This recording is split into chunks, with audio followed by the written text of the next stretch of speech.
Hey everyone. Welcome back to Strange Minds 6. I'm your host, Ruby, and today we're going to be reading more of Rebels and Revolutions.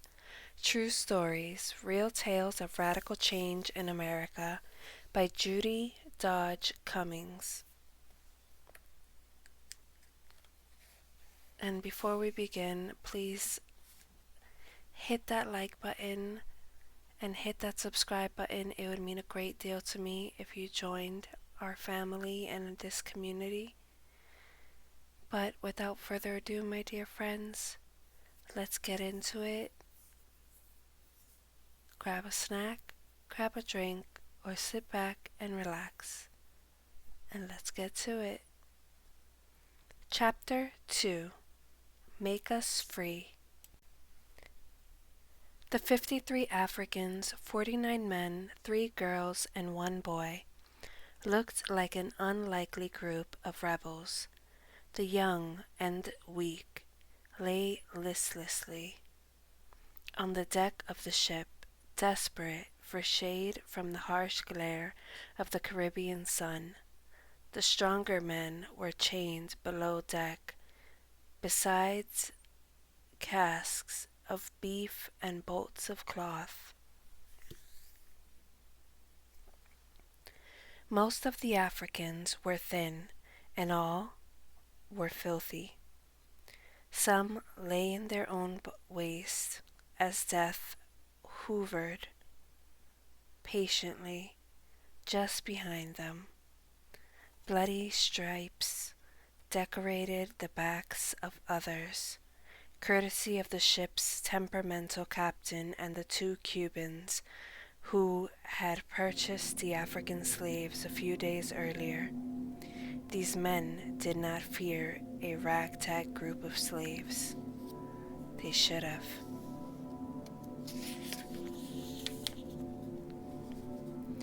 In the dark hours before dawn on July 1st, 1839, these scared and beaten captives would launch a rebellion that shook the world. In the 1460s, Portuguese explorers looking for a trade route to India landed on the West African coast. There, they found native people eager to trade. The Portuguese exchanged liquor, mirrors, velvet, brass, and musket for ivory, furs, and slaves. Other European nations followed the Portuguese, and so international slave trade was born. After almost 400 years, this international trade in human flesh was banned. Slavery still remained legal within many countries, but slaves could not be traded between countries. However, the demand for slaves remained high. Don Pedro Blanco was a Spanish slave trader who had come to West Africa in the late 1700s. He built a slave factory called Limboko at the mouth of the Galinas River. A slave factory was where kidnappers brought their victims to wait to be sold to slave traders. This area of Africa was home to many different tribes. Blanco hired some of the Kru people to work as his slave catchers. Blanco's business thrived and he became rich. In 1817, the slave trade was banned. But Don Pedro Blanco continued his human trafficking operation. He sent Kru slaves catchers a few hundred miles into the interior of the countryside to kidnap people he could sell into slavery. Blanco was still in business on the morning in January 1839 when Sengbe Pe said goodbye to his wife and 3 children. As this 26-year-old from the Mendi tribe strode toward the rice fields. 4 strangers approached him. Before he could run, the men cast a net over him. For the next few weeks, Sengbe was dragged around like an animal as the slave catchers rounded up more victims. Eventually, the kidnappers turned west and marched the captives toward Limboko. Canoes ferried the hostages upriver, past forests of mangroves and cottonwood trees. The din of crickets and frogs almost drowned out the sorrowful cries of the people on the boats. At Limboko, everyone was stripped, perfectly naked, and Dom Pedro Blanco inspected the captives from head to toe. He rotated their arms and legs, examined their hips, armpits, and groins, pulled back their eyelids, and inspected their mouths. Blanco ordered any diseased or mutilated people fed to the sharks in the bay. The captives who passed scrutiny were housed in a barracoon. This bamboo coral with a thatched roof would hold the prisoners until a slave ship arrived. For 2 months, Sengbe was locked in a barracoon with hundreds of other people. The living conditions were miserable. What the captives didn't know was how much worse things would get. In April 1839, the slave schooner Tecora sailed up the mouth of the Galinas River. Don Pedro Blanco stationed men in the cottonwood trees as lookouts for the British Navy while the captives were loaded into canoes. The water was rough and boats often tipped, spilling captives into the shark-fested waters. Sengbe climbed aboard the Tecora, and the crew shoved him down the hatchway into the hold below. The Mende described death as crossing the waters. The next 8 weeks would have felt like death to Sengbe as he endured the crossing over the Atlantic, a trip called the Middle Passage. The Tecora held between 500 and 600 captives. Sengbe and his countrymen spent 16 hours a day in a slave hold that sat 4 feet below the main deck. To create space for more slaves, a platform was inserted between the slave hold and the main deck. This meant that captives had only 22 inches of headroom. People were packed in so tightly they had to sleep pressed together like spoons in a drawer. The male prisoners were shackled by the ankles, wrists, and necks. They were chained together in pairs day and night.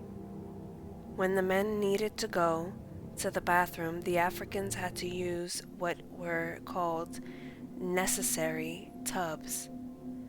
They were just large, open buckets placed in the hold, but often they could not reach these tubs in time. Remember, they were shackled together in a tiny space. People were forced to lie in their own waste, blood, and vomit. Disease spread quickly. Each morning, the captives who had died the night before were hauled up on deck and dumped into the sea. Sengbe tried to keep everyone's spirit up. He told them to get rid of their sad faces and asked them, "Is not ours a bold, warlike nation?" He reminded the captives that they had been free men once and would be free men again. One dark night, in the middle of June, the Decorah slunk into the harbor of Havana, Cuba. Quietly, so as not to alert British naval patrols to the lookout for illegal slave traders, the Africans were loaded into rowboats and ferried to lands. For 10 days, the Africans stood alongside cattle, oxen, and sheep. The captives endured the poking and prodding of prospective buyers during slave auctions. Eventually, 2 Cuban men, Don Jose Ruiz and Pedro Montes, purchased Sengbe and 52 others, including 4 children. On the moonless night of June 28, 1839, Ruiz and Montes disguised the captives in sailors' clothes and led them back to the waterfront. The 2 men were avoiding international authorities trying to crack down on illegal slave smugglers. A long schooner rode low in the water. Across its green and black stern was the ship's name, La Amistad. Ruiz and Montes intended to sail along the Cuban coast to Puerto Príncipe, where Ruiz's uncle owned a plantation. Amistad's hold was packed with soap, glass knobs, guns, and barrels of fruits, olives, and beef. Half of the Africans were kept on deck, and the rest, the strongest men, were chained in the airless hold. Only a few casks of water had been taken on board for what was expected to be just a 3-day voyage. Sengbe might have hoped the crew of this new ship would be kinder than the crew of the Decorah, but Captain Ramon Ferrer hit the slaves with any hard object he could lay his hands on, and Celestino, the cook, delighted in tormenting them. The Africans were fed meager rations twice a day, but they suffered from thirst more than hunger. Captain Ferreira allotted them only half a cup of water twice daily. While the Africans sat under the brutal sun in parched throats, the crews washed their clothes in fresh water. Celestino taunted an African named Kina by standing in front of him and guzzling down water.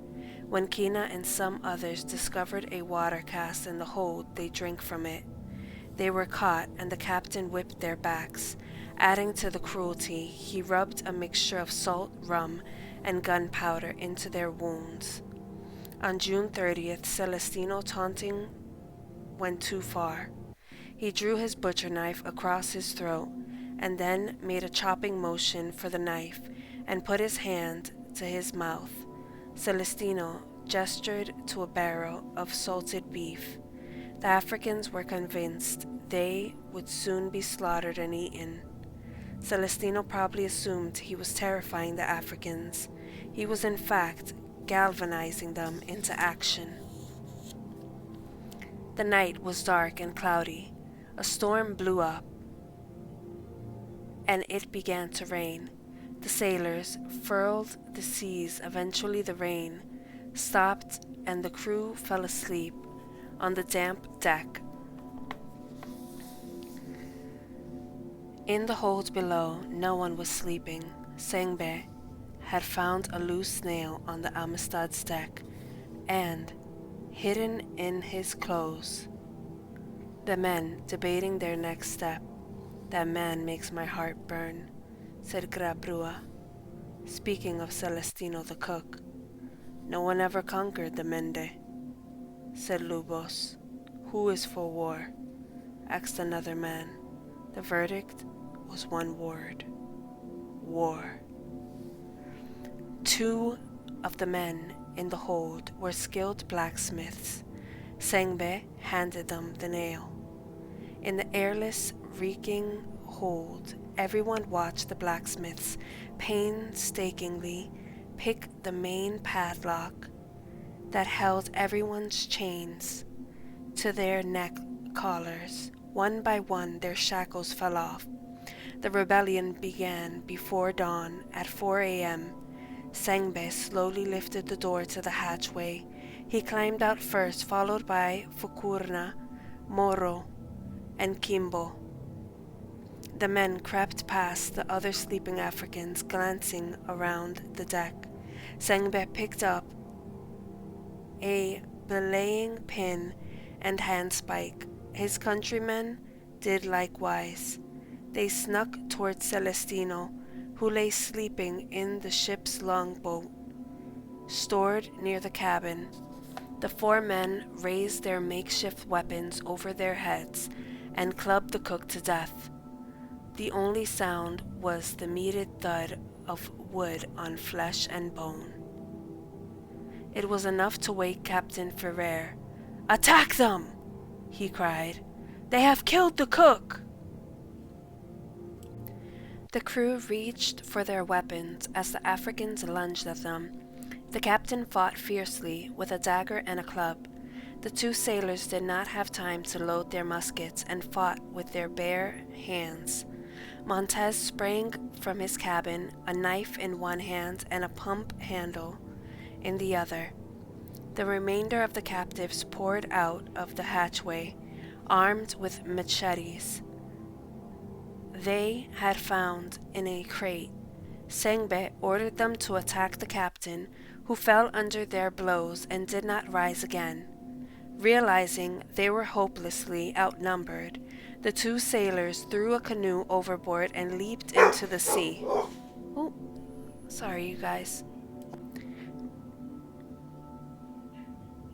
Realizing they were hopelessly outnumbered, the 2 sailors threw a canoe overboard and leaped into the sea. They rowed furiously toward Cuba, 18 miles away. Sorry, you guys, my dog is hearing noises. The Africans seized Montez and Ruiz. Rage consumed Sengbe, and he wanted to kill them both. But Berna held him back. The Africans needed the Cubans and agreed to let them live. Ruiz and Montez were locked in the slave hold. The masters had become the captives. And that is where we are going to end it for today, my dear friends. Tune in next video to hear part 2. This has been Ruby, signing off.